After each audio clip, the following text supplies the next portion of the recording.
луѓе. И она што е најважно,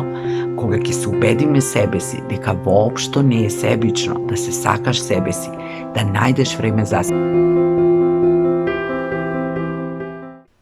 Здраво и добре дојдовте во уште едно видео. Темата на денешното видео е инспирирана од една фраза која што многу често ја слушам, фразата "немам време" или во проширена верзија, што ќе биде предмет на ова видео,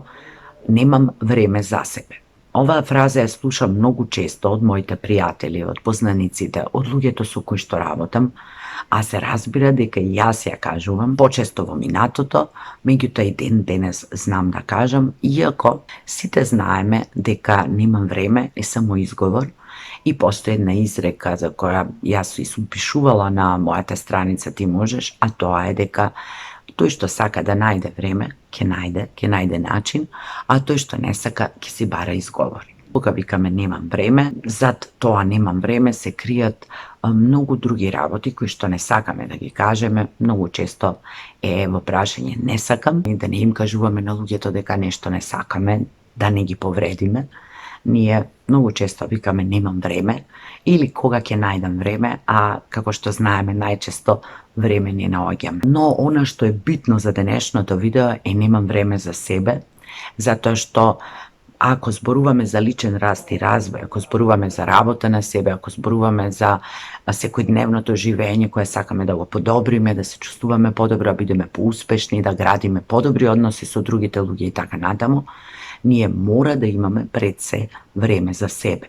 Значи да го најдеме некаде тоа време и да го искористиме токму за себе, за ние да бидеме подобри личности, нашите капацитети да бидат пошироки, да имаме поголема толеранција на сопствените фрустрации, па и на фрустрациите на другите луѓе, да можеме себе си да си помогнеме, за да можеме да им помогнеме на другите луѓе. Денес акцентот сакам да го ставам на тоа што е тоа фактички што нас не оддалечува од себе си, односно под каков притисок и во кои услови ние стигнуваме до уверување дека немаме време за себе, а другото е на што исто така често го слушам, дека понекогаш се плашиме да не бидеме себични ако одвоиме време за себе. И во двата случаи ние си правиме само штета на самите себе и нормално последиците еден ден треба сами да ги решаваме. Кога викаме дека немам време за себе, тоа најчесто значи дека се ставаме себе си на второ, трето, а некогаш и последно место. Се ставаме себе си зад секојдневните обврски, зад потребите на нашите најблиски луѓе, се ставаме зад потребите понекогаш и на пријателите и на некои работи дури кои што воопшто не ни се важни, меѓутоа така некако сме се научиле, па постојано што и да е друго го ставаме пред себе. Немам време за себе. Исто така покажува за некој чуден однос кон себе, однос кој што не подразбира љубов кон себе. Луѓето кои сакаат себе си безусловно, кои ја освестиле таа голема љубов кон себе која сите ја имаме, наоѓаат време за себе, наоѓаат време за своите приоритети, за работите кои носат задоволство, за својот личен раст и развој и така натаму. Кога се обидуваме да ги постигнеме активностите во текот на денот и да ги направиме најдобро што можеме во некое можеби ограничено време, да ги задоволиме потребите на другите луѓе, понекогаш тоа се нашите деца за кои нели посветуваме многу време,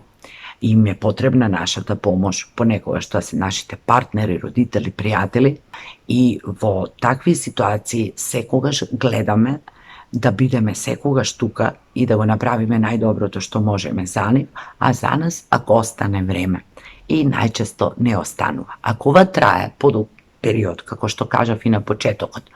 тогаш на крајот ќе завршиме изморени, изфрустрирани, прегорени, може да ни се случи да имаме проблеми со нашето ментално, физичко, емоционално здравје. Меѓутоа, ако повремено ни се случува, тогаш тоа е во ред, затоа што на сите ни се случува и сите понекогаш не знаеме добро да си го изменеджираме времето, па на крајот некако го скратуваме токму тоа време кое што ни е потребно за нас. Во еден период од мојот живот, еден пријател ме праша кога се одмарам и кога наоѓам време за себе. Јас, верувајте, не знаев што да му одговорам, затоа што не знаев, освен нели нормално сонот и кога се одмарав затоа што се чувствував преморена, не знаев како се прави тоа, како се одмара со причина, со цел, со намера, затоа што мислев и бев убедена дека јас дури и немам потреба за тоа. Со текот на времето животот ми покажа дека тој мој одмор, тоа мое време за мене, тие мали разговори со мене, моментите кога ќе седнам и едноставно само ќе гледам некаде низ прозорецот или ќе ги провртам мислите за она што следува нормално со поддршка, позитивна мисла и подкрепа дека се ќе биде добро, се ќе се заврши така натаму, ми покажа дека се многу важни во текот на секој ден. Доколку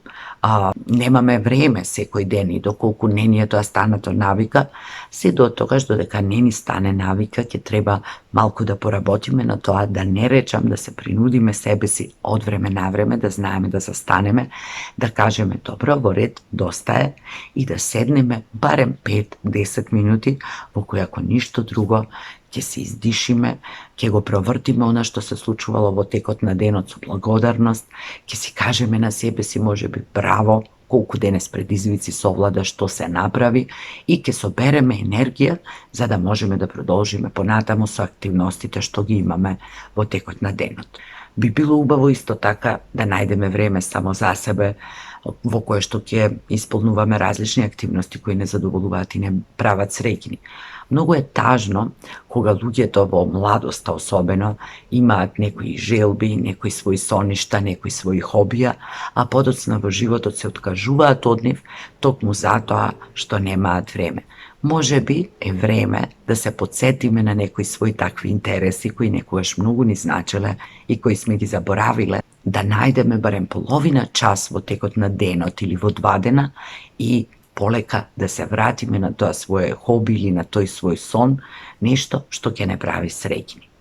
Кога зборуваме за тоа дека немаме време за себе, многу често за тоа се крие и стравот,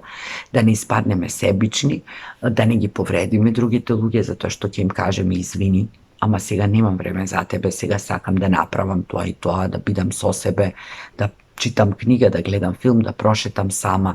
едноставно да одморам, да не правам ништо. Можеби ни треба повеќе труд за да можеме да стигнеме до таа фаза. Меѓутоа, тоа е многу битно, ако тоа ќе ни помогне нашата свесност дека не е себично да се сакаш себе си. Не е себично да се грижи за своите потреби, затоа што на крајот на криштата тоа е наша одговорност кон помладите, кон нашите поколенија, кон нашите деца, ученици, што се однесува до себичноста. Многу е посебично доколку одреден период не се чувствуваме добро, токму затоа што не сме нашле време за себе, токму затоа што не сме застанале, токму затоа што сме се откажале од многу работи кои ни биле многу важни и потоа ги обвинуваме нашите најблиски можеби. Јас да имам време,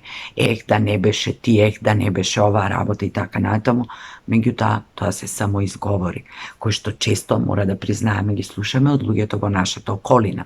Дека затоа што некоја жена го поддржувала својот партнер, не успела во кариерата, затоа што имала 2 деца, затоа што немало кој да ја помогне и така натаму. Се разбира дека сето тоа е имало некакво влијание и ние им го одземаме моќта на сето тоа, особено кога човек е уверен во тоа. Но сепак, она што можеме да го направиме е полека да се обидеме, да си дадеме прво дозвола, дека е во ред да најдеме време само за себе, дека е во ред да правиме работи кои ќе не прават среќни, независно колку години имаме, независно дали некој зависи од нас или ние сме се убедили дека луѓето зависат од нас и дека ние мора да им помагаме и да ги завршуваме работите за нив. Се разбира, тоа не значи дека не треба да им помагаме, меѓутоа, кога ние ќе бидеме за тоа способни, кога ние ќе бидеме согласни со тоа и кога нашите лични обврски приоритети нема да трпат поради таа наша помош или ангажман за други луѓе. И она што е најважно, кога ќе се убедиме себе си дека воопшто не е себично да се сакаш себе си, да најдеш време за себе, да си посветиш време за себе, затоа што е многу посебично ако токму поради тоа време кое што не си го посветуваме и не си го дозволуваме на себе си, дојдеме во некоја состојба на нервози, фрустрации, можеби депресија, состојба во која нам потоа ќе ни треба помош и ќе ни треба многу повеќе време од она време кое што сме се убедувале дека го немаме. Времето кое си го посветуваме на себе е многу битно во нашиот целокупен развој, многу битно за да се чувствуваме исполнети, задоволни, затоа што правиме и нешто друго, а не само ги извршуваме секојдневните обврски и не правиме се што мора, туку и многу работи кои што ги сакаме. Во следното видео ќе зборувам за тоа како да најдеме време за себе си, што можеме да направиме и што точно подразбирам јас под тоа време за себе, затоа што некогаш помислуваме на тоа дека можеби ни се потребни сати за да завршиме некои работи кои што ќе ни направат да се чувствуваме подобро, а некогаш се потребни само 10-15 минути до половина час секој ден. Јас се надевам дека ова видео ве инспирираше да си обрнете малку повеќе внимание на себе си, да се преслушате, дали вие си посветувате доволно време на себе, дали наоѓате време за себе без да чувствувате грижа на совест, дали уживате во времето кое го поминувате со себе, а ако не е така, можеби е крајно време да се запрашате зошто сте дошле во таква ситуација. На сите ни се случува, ние сме се довеле самите себе во таква ситуација и тоа е, како што сакам јас да кажам, и добра и лоша вест. А добрата вест е дека во секоја состојба во која сме се довеле самостојно, ние можеме и самостојно да се извлечиме. Ви посакувам убав ден и ви посакувам да најдете повеќе време за себе, да се чуете што имате да си кажете, да се видите и да си кажете на себе си дека се сакате, дека вредите и дека се заслужувате. Имајте убав ден.